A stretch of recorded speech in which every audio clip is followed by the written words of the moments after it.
Hi, Isaac. Rabbi, good morning. It's great to see you. So it was a great day when we're going to finish a story. I Mhm. think a lot of times some of our narratives go on for months. So this one about the two women, both who are dealing with injuries or with possible death, sickness, both are completely cured. We'll be finishing today. And we actually Mhm. have a finishing element to it. So it's very exciting. Okay, so let's get started. Well, on that note, the Gospel according to Matthew, chapter 9, verse 23 onwards. And when Jesus came to the ruler's house and saw the flute players and the crowd making a commotion, he said, "Go away, for the girl is not dead, but sleeping." And they laughed at him. But when the crowd had been put outside, he went in and took her by the hand, and the girl arose. And the report of this went through all that district. Okay, Isaac. So I have a very simple question for you. Was she dead? That's the this is a question we've discussed before, right? As in people die, but they sometimes are not fully dead, or I don't This know. doesn't So come up in my life very often, but yeah, I guess kind of uh, dead, half dead. In the Princess Bride, they give the pill. He's not fully dead. So yeah. So I you guess what do you say, Isaac? Dead or not dead? I guess in this case she was dead, right? Because we start with verse 80 where he said, My daughter has just died," as in the father was saying that she just died, and the father made this declarative statement, and so I would think that she's dead, that she is fully again, she's dead, as in she's left this world.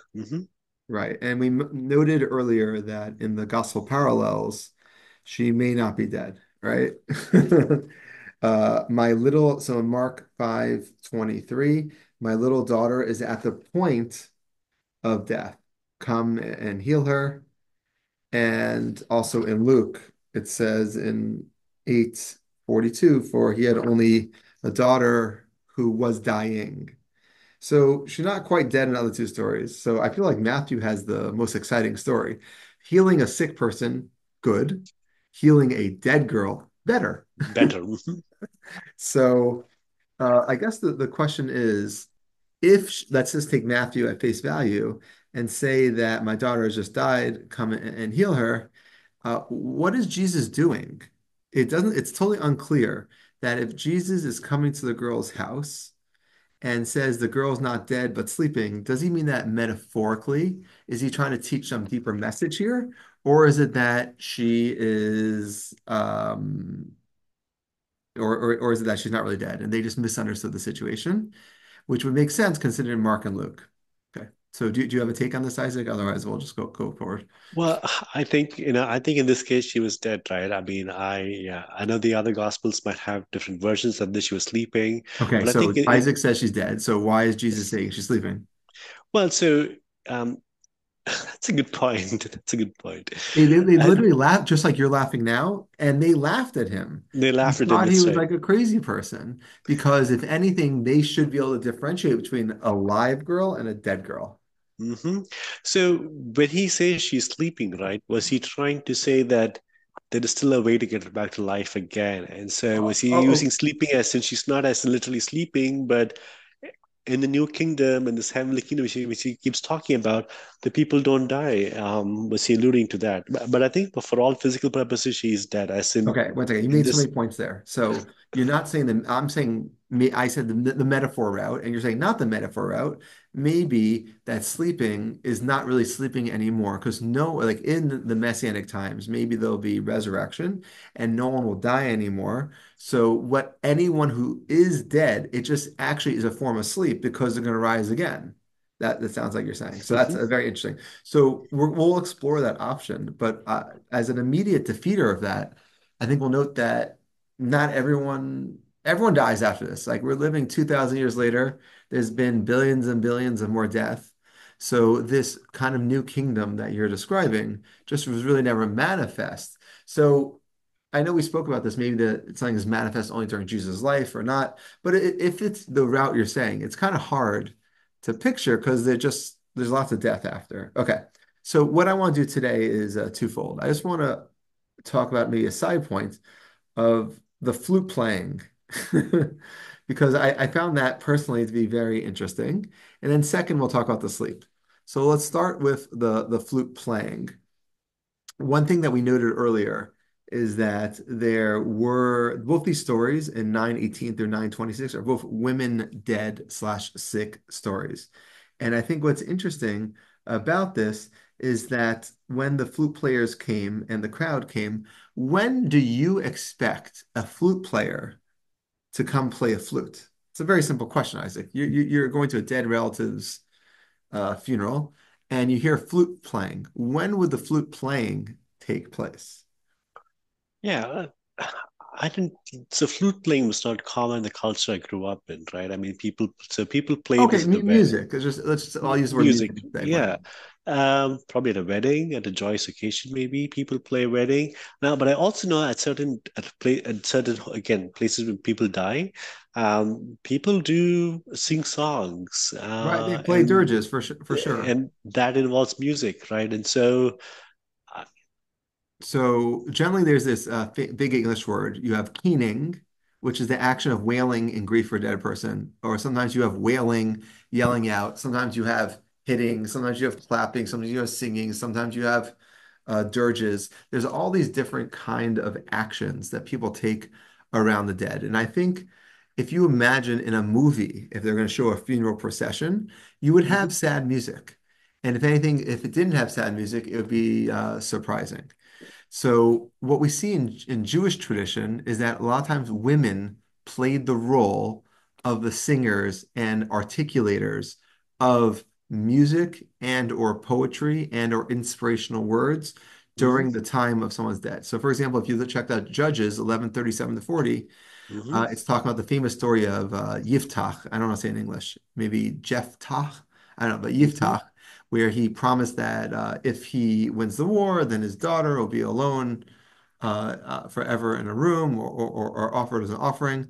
But it said in that verse in Judges that there's a custom of the maidens of Israel to go every year for 4 days in the year and chant dirges for the daughter of Yiftach, the Gileadite.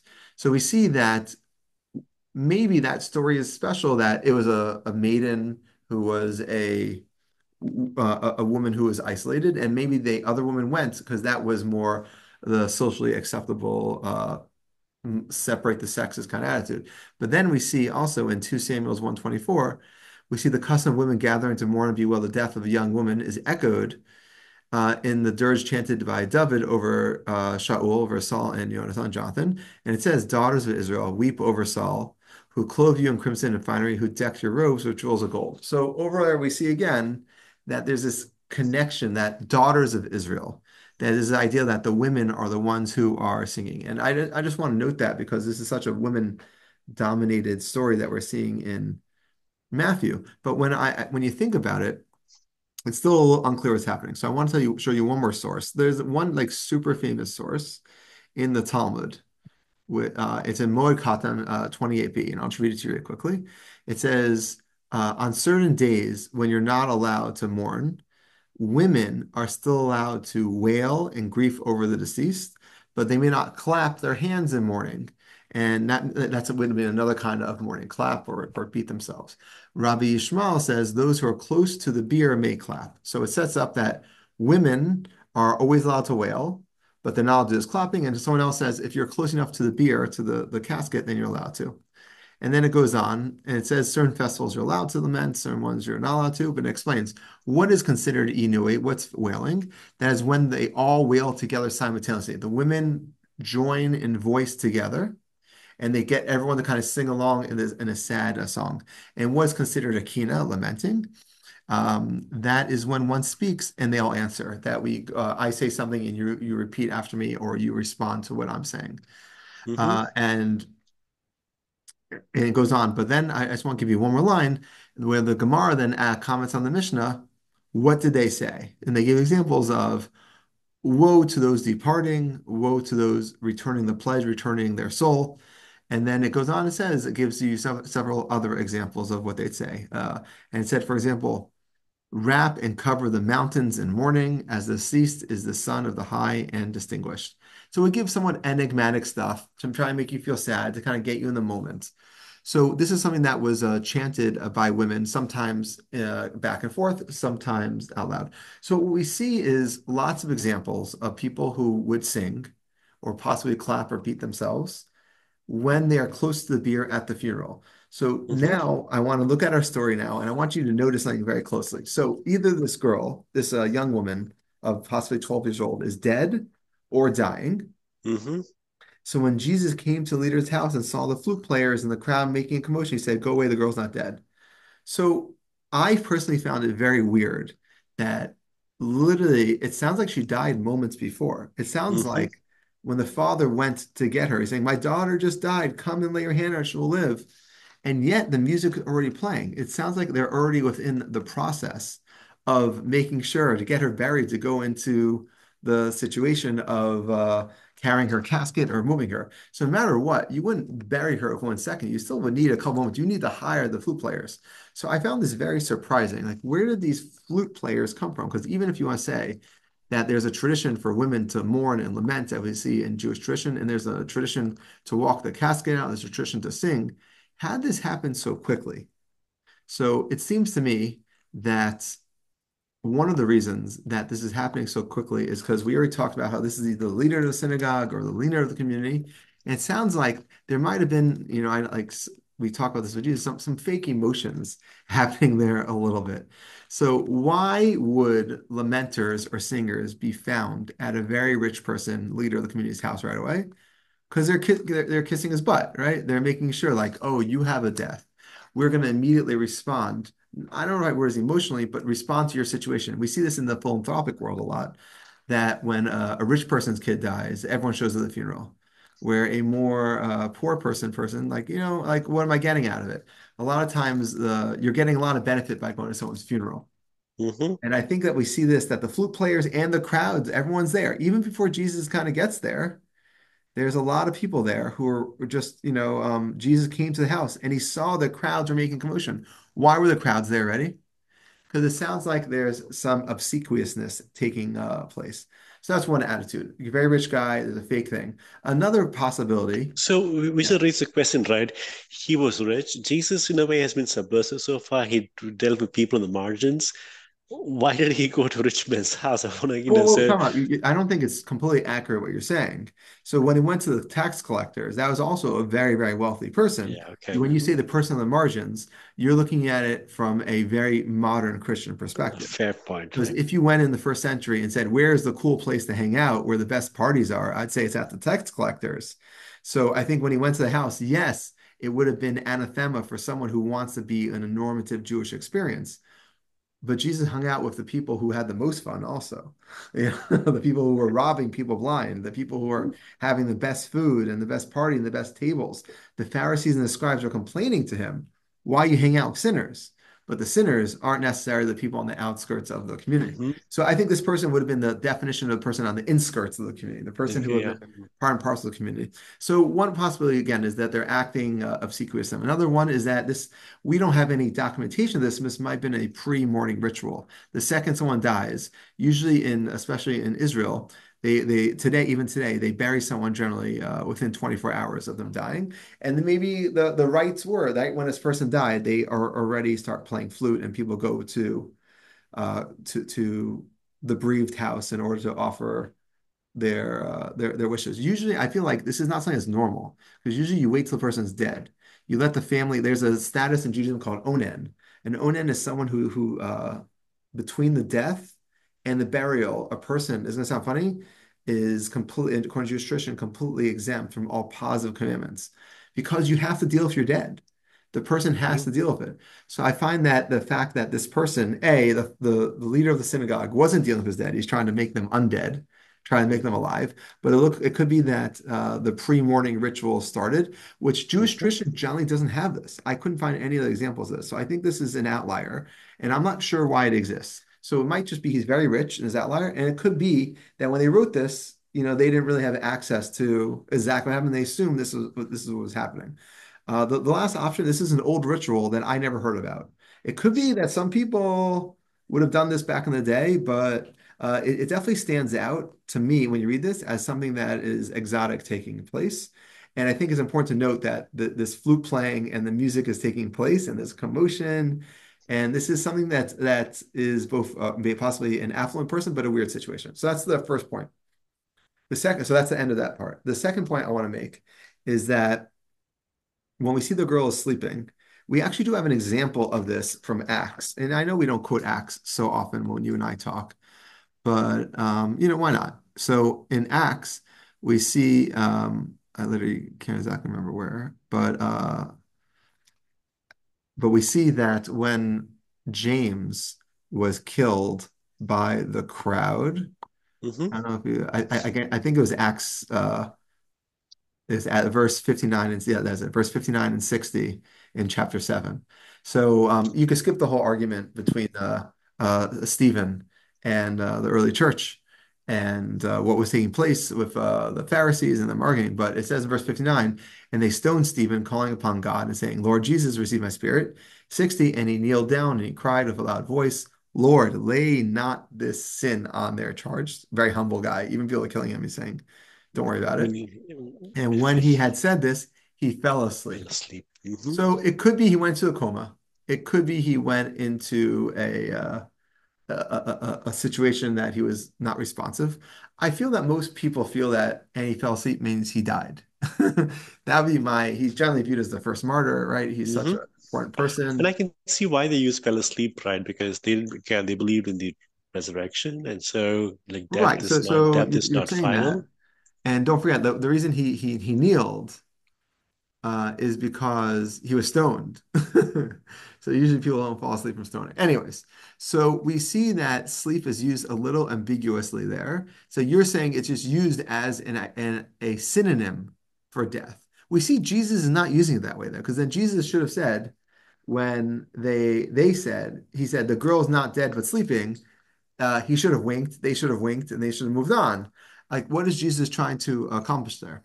So when you look also additionally at rabbinic tradition, rabbinic tradition has, I think, one of the more famous things. I think even kids know this, that there's an idea in Judaism called 1/60th. 1/60th means it's so small that you can't really taste it, you can't see it, but it's there. Hmm. That's the idea of 1/60th in Judaism. So the Talmud in Brachos, off page 57, says there are five matters in our world which are 1/60th of their most extreme manifestations.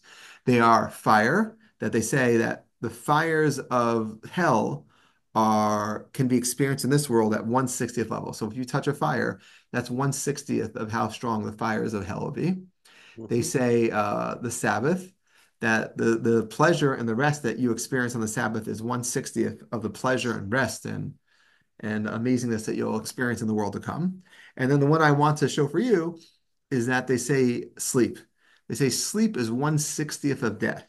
So if you experience sleep, that the amount that your soul leaves you or that your brain is incapacitated is such that if you multiply by 60, it's like one iota of the sense that of what it will be in when you're dead. So you kind of get a sense of what it's like. So I thought this is a very important Talmudic text because it's showing you that death and sleep are definitely correlated. And I think, even if a child looks at it, you see and you experience that sense of sleep, it feels like death. So I feel like definitely Jesus, I think, is not doing almost a metaphor, but making a play on that sense. So when we look at our text again, we see that Jesus is ridiculed, and they laughed at him when he said the girl's not dead. But when the Hmm. crowd had been put outside, he went and took her hand. She got up, and the report spread. We see that Jesus is definitely taking, I think, a very subversive attitude towards death itself. So I think the girl totally is dead. And I think in Matthew, and I think the girl is completely resurrected. But I think Jesus is not trying to make a metaphor, but he's trying to make it that there's this ambiguity when you say sleep and death. Because Jesus wants you to know that putting aside the resurrection side that Yuri touched upon, Jesus wants you to know that there are people in this world when they are alive can be viewed as dead, and people when they are dead can be viewed as alive. So what he's doing is he's almost like a jarring or erasing the boundaries between sleep and death. He's saying that which you define as dead I define as alive. And it could be that which you define as alive, I would define as dead. There's a very famous Talmudic text that says that uh, evil people are viewed as alive.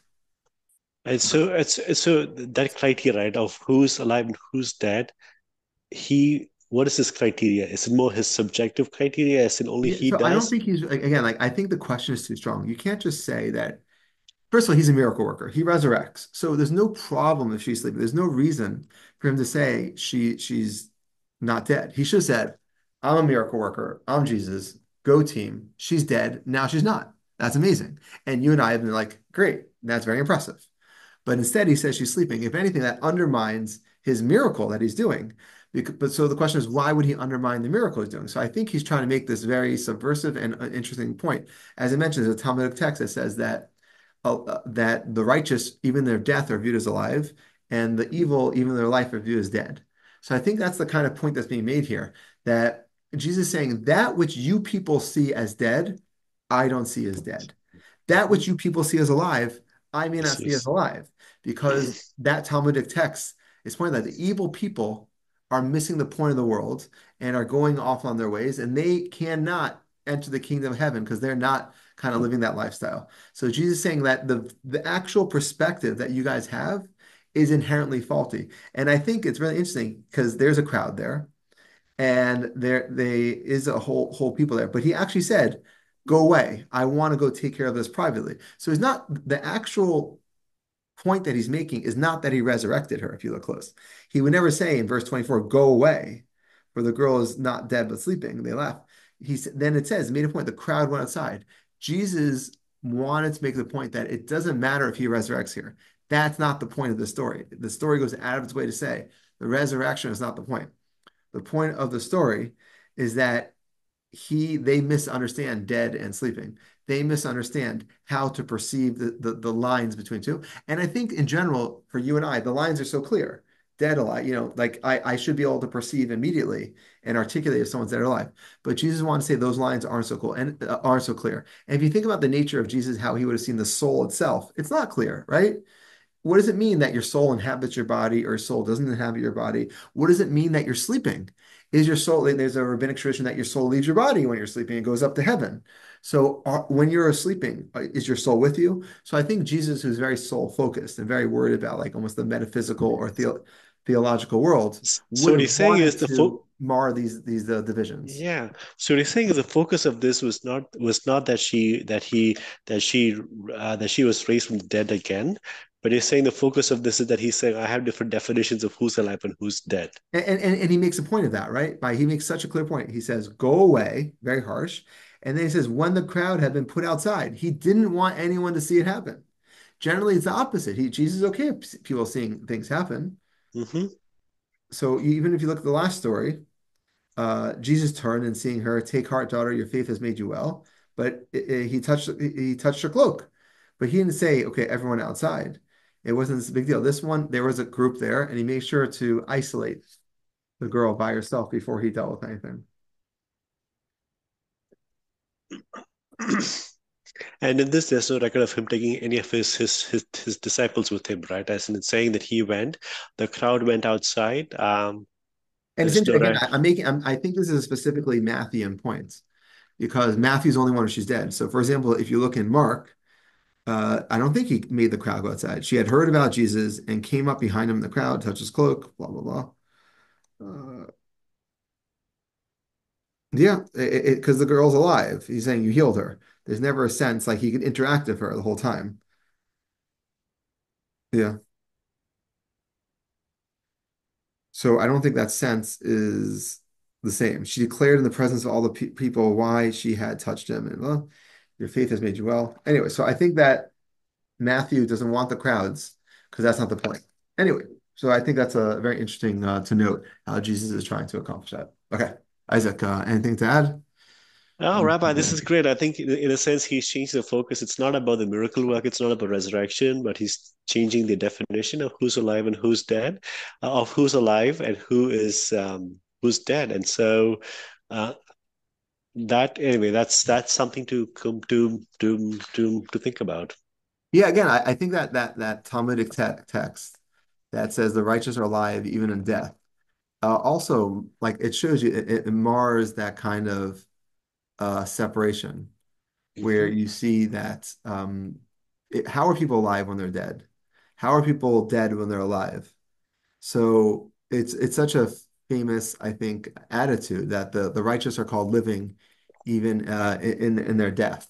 So I think that that attitude is something that Jesus is kind of jumping on when he talks about this, and I think that's an important distinction to make. Okay, we'll call it a day, Isaac. Rabbi, on that note, it's so good to see you and study with you, and have a great rest of your day. Okay, you too. Okay.